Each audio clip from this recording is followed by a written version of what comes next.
नमस्कार मेरे प्यारे भाई और बहनों। मैं हार्दिक आपका तहे दिल से स्वागत करता हूँ हमारे इस यूट्यूब चैनल पर जिसका नाम है धर्मो रक्षणा।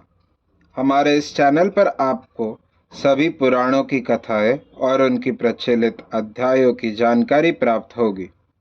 हर देवी देवताओं के महात्म्य और उनके रूप स्वरूप और अवतारों की जानकारी यहाँ प्राप्त होगी। आशा करते हैं कि हमें आपका सकारात्मक प्रतिसाद मिलता रहेगा। हर हर महादेव। तीसरा अध्याय। बिंदुक ब्राह्मण की कथा। श्री सूत जी बोले, शौनक शौनक, सुनो, मैं तुम्हारे सामने एक अन्य गोपनीय कथा का वर्णन करूंगा, क्योंकि तुम शिव भक्तों में अग्रगण्य व वेदवत्ताओं में श्रेष्ठ हो। समुद्र के निकटवर्ती प्रदेश में वाशकाल नामक गांव है, जहाँ वैदिक धर्म से विमुख महापापी मनुष्य रहते हैं।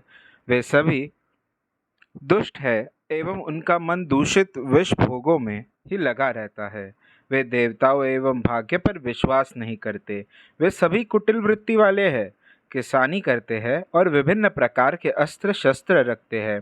वे व्यभिचारी है। वे इस बात से पूर्णतः अनजान है कि ज्ञान, वैराग्य तथा सद्धर्म ही मनुष्य के लिए परम पुरुषार्थ है।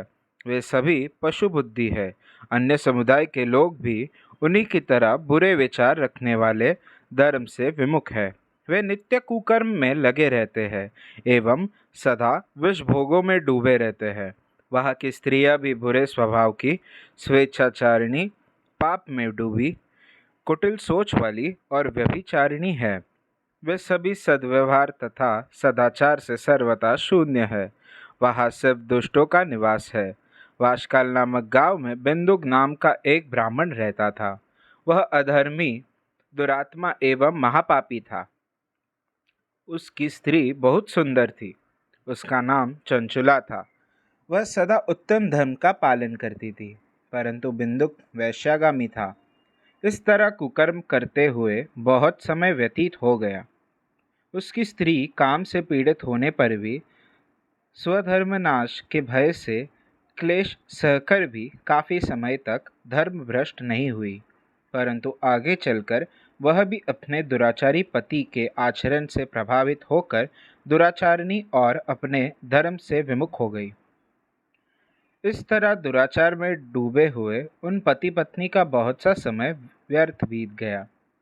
वैश्यागामी दूषित बुद्धि वाला वह दुष्ट ब्राह्मण बिंदुक समयानुसार मृत्यु को प्राप्त हो नरक में चला गया।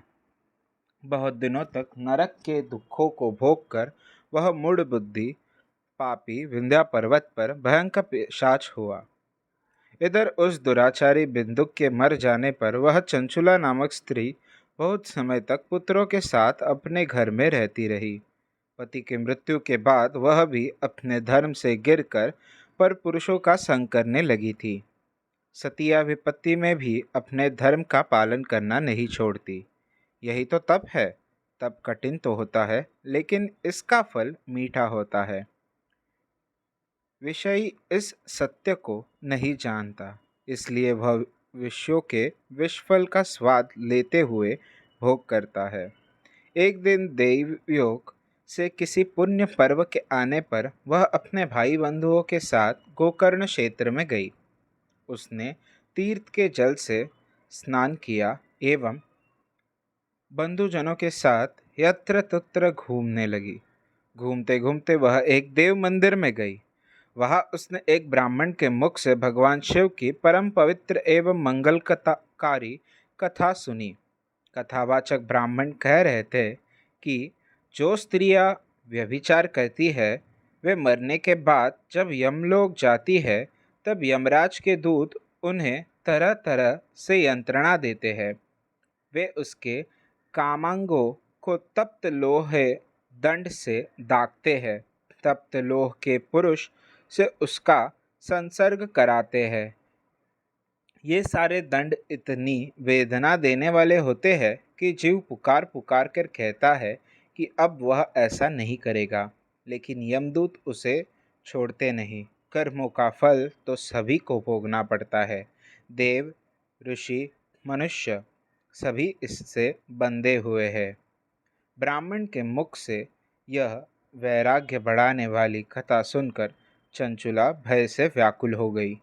कथा समाप्त होने पर सभी लोग वहां से चले गए। तब कथा बाँचने वाले ब्राह्मण देवता से चंचुला ने कहा, हे ब्राह्मण, धर्म को न जानने के कारण मेरे द्वारा बहुत बड़ा दुराचार हुआ है। स्वामी, मेरे ऊपर कृपा कर मेरा उद्धार कीजिए। आपके प्रवचन को सुनकर मुझे इस संसार से वैराग्य हो गया है। मुझ बुढ़ चित्ता वाली पापिनी को धिक्कार है। मैं निंदा के योग्य हूँ। मैं बुरे विषयों में फंसकर अपने धर्म से विमुख हो गई थी। कौन मुझ जैसी कुमार्ग में मन लगाने वाली पापनी का साथ देगा? जब यमदूत मेरे गले में फंदा डालकर मुझे बांध कर ले जाएंगे और नरक में मेरे शरीर के टुकड़े करेंगे, तब मैं कैसे उन महायातनाओं को सहन कर पाऊंगी?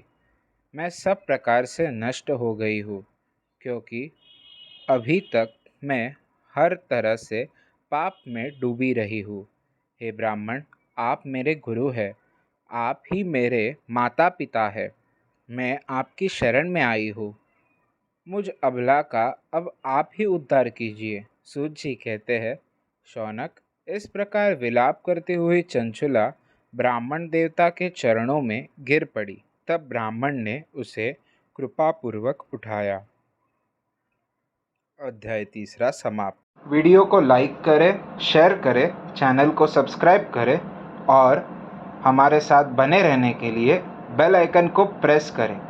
हमारे सनातन संस्कृति की जानकारी के लिए और उनके साहित्यों की जानकारी को प्राप्त करने के लिए हमारे साथ बने रहिए इस चैनल पर, जिसका नाम है धर्मो रक्षणा।